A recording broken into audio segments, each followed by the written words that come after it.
বিশাল শক্তি, মায়ের দয়াময়ী, ওর বিশাল ক্ষমতা। মানে তোমার বাড়িতে যে কোনো খারাপ জিনিস থাকে তুমি হয়তো বুঝতে না পারলো, তোমার কাছে তুমি এসে কাঁদতে লাগলে, মায়ের কাছে দেখালে, মা তার ঘরে যে কি জিনিস আছে মা তাকে টেনে আমার শরীরে প্রবেশ করে দেয়, তাকে দেখিয়ে দেয় এই জিনিসটা তোমার বাড়িতে আছে। এই মায়ের অলৌকিক ঘটনা শক্তি আছে।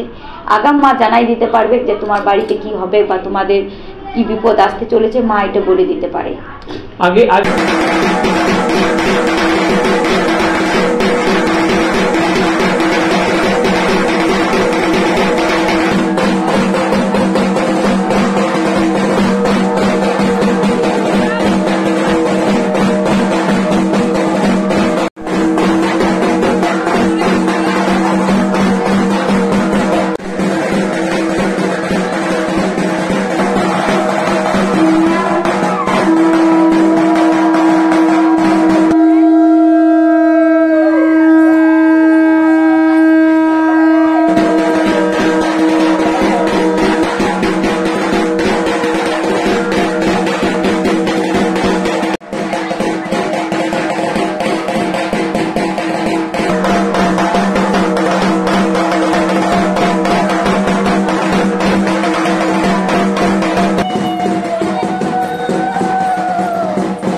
राधे गोविंद जय जय राधे गोविंद, राधे गोविंद जय जय वृंदावन धाम। हरि बोल हरि बोल हरि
বাড়িটা কোথা থেকে নিয়ে এলেন, কি কারণে নিয়ে এলেন একটু বলুন। আমার বীরবীরেশ্বরের বাবার আদেশে আমি বাবাকে মানে চান করাবার জন্য, তার জন্য আমি নদীতে মানে দামোদর যে নদীটাকে বলা হয় সেখান থেকে বাবা চান করানোর জন্য, অভিষেক করানোর জন্য আমি জল আনতে গেছি। এটা কি বছরে একবার করে নিয়ে আসেন? হ্যাঁ, বছরে একবার। আর দিন তো অনেক মহিলা গিয়েছিল একসঙ্গে। হ্যাঁ, সেই দিনই অভিষেক করান না, একদিন আগে নিয়ে আসা হয়, তারপরের দিনই করা হয়। আচ্ছা, অভিষেক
की प्रिया को जाए पगा बने ने सा सा सने पगा सारी दागा रे गा रे निसा गामा पद पगा सारी गामा पद नि सा नि दा पदा गा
আচ্ছা, আপনার বাড়ি আর না দেখি করানোর পরে যোগী টোগী যেগুলো করেছেন ওটা মানে যে বাবা আমার শিলামূর্তি রয়েছে সেই বাবাকে নিচে নামানো হয়, তাকে চালের মধ্যে দিয়ে গামলা দিয়ে তাকে বাবাকে বস করায়, হলুদ যা যা লাগে পদ্ধতি সব দিয়ে বাবাকে মাখানো হয়, তারপরে বাবাকে কাঁচা দুধে চান করানো হয়। আর যে জলটা নদীর থেকে দামোদর থেকে নিয়ে এসেছি সেই জলটা দিয়ে বাবাকে স্নান করানো হয়েছে। আচ্ছা, এই যে বাবার কথা বলছেন এটা কিভাবে এসেছিল আর অন্য কখন কি পুজো হয় এই নিয়ে যদি একটু বলেন। বাবা হচ্ছে বুদ্ধ পূর্ণিমার গাজন হয়, ধর্মের গাজন বুদ্ধ পূর্ণিমাতে গাজনটা হয় বাবার। আর বাবার নাম হচ্ছে বীরেশ্বর। আমরা এই গ্রামে বিখ্যাত গাজন বাবা ধর্মরাজ সিংহরায় আর বীরেশ্বরের নামে পূজিত গাজন চলে। এই যে বাকি ঠাকুর যেগুলো রেখেছেন এগুলো একটু বলে দেন। হ্যাঁ, অপরে আছে আমার বড় মা চণ্ডী সর্বমঙ্গলা, সে 8টা হাতে 8 রূপে আছে, সিংহর উপরে বসে থাকে, ও হচ্ছে আমার বড় মা। তার পাশে আছে আমার ছোট মা চণ্ডী সর্বমঙ্গলা কালী, ও আমার ওই 8 অংশই বেটে। আমার মাকে আমি দুর্গা রূপে নিয়েছি আর মা কালী রূপে আছে। নিচে আছে আমার মহামায়া মহাকালী, নিচে আমার আরও দেবীরা আছে। আর গোসাই ঠাকুরও বোধহয় আপনার কাছে আছে? হ্যাঁ, আমার কাছে গোসাই আছে। আচ্ছা, এরপরে আপনি পুজো করলেন, যজ্ঞ করলেন, সব কিছু করলেন, আর এই যে বাকি এই যে ভরণ নামে এইসব ব্যাপারে সেটা একটু বলেন। হ্যাঁ, আমার মাদের বাবাদের আশীর্বাদের শক্তিতে মা আমার কাছে বিরাজ করে। মা যে যেমন আসে তাকে দেখে, যার যেমন মানে শরীরের প্রবলেম বা ঘরের প্রবলেম বা আরও কিছু থাকে, মা সমাধান তাদের বলে দেয়, তাদের সেভাবে মা কাজ করে, রোগ টোগও সেরে যায়। হ্যাঁ। আপনি কোন কোন বার দিয়ে বসেন এখানে? আমি শনিবার মঙ্গলবার এই মন্দিরে দেখাশোনা হয়। কটার থেকে মোটামুটি? 12টার থেকে। আচ্ছা, দূরের থেকে যদি কেউ আসে এখানে থাকার কোনো ব্যবস্থা আছে? আমার অবশ্য তো সেরকম জায়গা তো নেই, হ্যাঁ। তো তাদের বলে দেওয়া হয়, তাদেরকে যেটি বলে দেওয়া হয় যে না আমার তো রবিবার জায়গা নেই, তো তাদের পার্সেল আমি দেখে দিই। আর বাইরে থেকে এলে কিভাবে এখানে আসবে? এখানে বাইরের থেকে যেতে আসে তখন বলতে পারবে দুর্গাপুর স্টেশন? হ্যাঁ, দুর্গাপুর স্টেশন, আমরা এই গ্রাম বীরেশ্বর মন্দির। বললে মোটামুটি হ্যাঁ, বেরিয়ে যাবে। দেখিয়ে দেবে। তাহলে দুর্গাপুর স্টেশন থেকে বাসে আসবে কাদা রোড কিংবা এদিকে আমরাই মোড়। কাদা রোড দিকেও আসা যাবে বা বিনাচিতি প্রান্তিকা দিকেও আসা যাবে। আসা যাবে, এই ওখান দুটো থেকে রাস্তায় আমার ইয়ে আছে। অটো টটো বললে এখানে পৌঁছে দেবে। হ্যাঁ, তো আপনার কাছে অলৌকিক কিছু যদি ঘটনা বলেন এই ঠাকুরের নিয়ে কোনো কিছু। আমার অলৌকিক ঘটনা হচ্ছে আমার মা বিশাল শক্তি, মায়ের দয়াময়ী, ওর বিশাল ক্ষমতা। মানে তোমার বাড়িতে যে কোনো খারাপ জিনিস থাকে তুমি হয়তো বুঝতে না পারলো, তোমার কাছে তুমি এসে কাঁদতে লাগলে মায়ের কাছে দেখালে মা তার ঘরে যে কী জিনিস আছে মা তা টেনে আমার শরীরে প্রবেশ করে দেয়, তাকে দেখিয়ে দেয় এই জিনিসটা তোমার বাড়িতে আছে। এই মায়ের অলৌকিক ঘটনা শক্তি আছে। আগাম মা জানাই দিতে পারবে যে তোমার বাড়িতে কি হবে বা তোমাদের কি বিপদ আসতে চলেছে, মা এটা বলে দিতে পারে। আগে আগে বললে পরে সেটা হয়ে যায়, বলে দেয়, তার সমাধান বলে দেয়, সেই সমাধানের মধ্যে চললে পরে তার কাজ ঠিক হয়ে যায়। আচ্ছা এবারে বশীকরণের ব্যাপারটা কিছু করতে পারেন?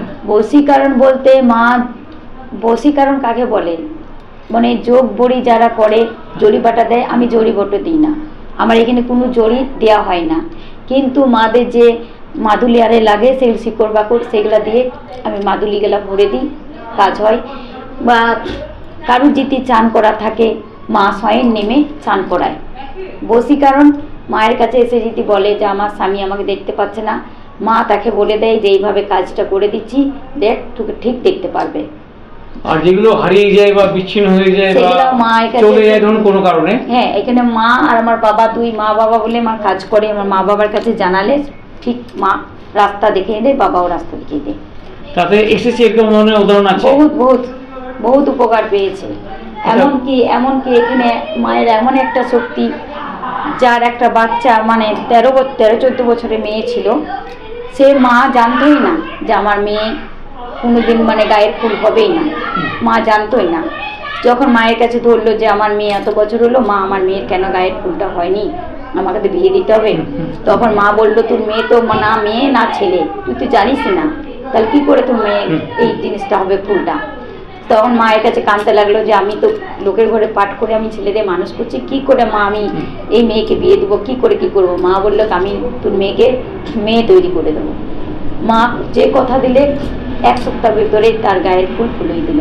মায়ের এত বড় ক্ষমতা আছে। আচ্ছা মা যে মায়ের বলার ব্যাপারটা ওটা আপনাকে ভরণের মধ্যে দিয়ে বলে না কিভাবে না, বলে? মা আমার কাছে দৈনিক মা আমার কাছে আসে, যখনই ডাকবো আমার মন্ত্রেতে যে আমার মা আমার নামে না, কোনো মানে জল পোড়া দিয়েও আমার গায়ের থেকে মা নামে না। মাকে আমি যখনই অন্তর থেকে ডাকবো যে মা আমার দরকার আছে তুমি এসো, আমার কাছে সঙ্গে সঙ্গে মা চলে আসে, আমার কোনো মন্ত্র লাগে না। মোটামুটি ভরণের সবকিছু বলে দেয়। মা আমার স্বঘরে আসে, মা আমাকে অন্তরে কথা বলে যায়, অন্তরে আমাকে সব কিছু জানিয়ে দিয়ে যায় যে এই কাজটা তুই করবি, এই লোকের এই কাজটা করবি, আমি সেইভাবে কাজ করি, আমার কাজ হয়। যদি কোনো কাজ না হয় সেটা বলে দেন পরিষ্কার, যেখানে হবে না। এইখানে কেউ যদি বাচ্চার জন্য আসে, আমার বাবা বীরেশ্বরের আদেশ আছে যে বাচ্চা দেখাবার জন্য আসবে, তুমি আমার বাড়িতে ফুল চাপাবে, আগে ফুলটা যদি পড়ে তুমি জানবে যে এখানে কাজ হবে, ফুলটা যদি না দেয় তুমি জানবে যে কাজ হবে না। তখন মায়ের মাধ্যমে নেমে মা বলে দেবে যে তোমার এখানে কাজ হবে না। আচ্ছা বাচ্চা বলতে ছেলে মেয়ে দুই রকমই পরিবর্তন, অনেকে এমন ছেলে হওয়ার জন্য দেয়, শুধু ছেলে না, যার একদম যদি বাচ্চা না হয়, তার কোনো প্রবলেম যদি থাকে বা কারুর যদি কোনো দোষ থাকে বা শরীরে প্রবলেম থাকে, মা এটা বলে দেয়, তার কাটান করে দিলে তার বাচ্চা চলে আসে। বা ছেলেদের যদি কোনো থাকে সেটাও বলে দেয়। মা যদি মায়ের কাছে যদি বলে মা আমার মেয়ে আছে আমার ছেলে নেই, মা বলবে মনের ভক্তি দিয়ে তুমি আমাকে ডাকো, আমি সে ওষুধ খাওয়াবো, তোমার যদি ভক্তি থাকে সে বাচ্চা তোমার ছেলে আসতে হবে। এরকম হয়েছে? এমনি হয়েছে, বহুত হয়েছে, আমার অনেক ছেলে হয়েছে এখানে। অনেক জায়গায় বলে যে ফোনে কাজ হয়, ফোনের মাধ্যমে বলা যায়, আপনি কি ওরকম ফোনে বলতে পারেন? এখন আমার মায়ের কাছে এলে তো নেমে মা যেটা বলবে, তোমার যে প্রবলেমটা তোমাকে ফোনে আমি জানাবো তো বিশ্বাস করবে না। তুমি সরাসরি মায়ের কাছে এলে মা তো বলে দেবে যে হ্যাঁ কথাটা মিলবে, আর আমার কাছে বলে তো কথাটা মিলবে না। তার জন্য মা ফোনে দেখে না, মাকে এখানকেই মায়ের কাছে আসতে হবে। সঙ্গে সঙ্গে এলে চোখের সামনে দেখতে পাবে, সব কিছু দেখতে পাবে। হ্যাঁ। আর এলে পরে কতক্ষণ পর্যন্ত মোটামুটি থাকেন? আমার কাছে যতটা ফরদি থাকবে, যতটা ভক্ত মায়ের কাছে আসবে, ততটা ভক্তকে মা দেখে। কেউ না দেখে না ই করে যাবে না? না, আর আজ পর্যন্ত কেউ খালি হাতে যায়নি, সবাই। আর সময় কোন সময়টা ভালো হবে আশা পক্ষে? আসার পক্ষে আমার এখানে যদি 12টার মধ্যে ঢুকে যেতে পারে আমার আর ভালো। ভালো হয়। আচ্ছা, ফোন যদি কেউ করে কোন সময়ের মধ্যে ফোন করলে সুবিধা হবে আপনার? আমার 8টা থেকে 10টা সকাল? সকাল। অন্য সময় বিরক্ত না করাই ভালো। হ্যাঁ, ঠিক আছে, আমি খুব ইয়েতে থাকি। ঠিক আছে মা, প্রণাম নেবেন। হুম।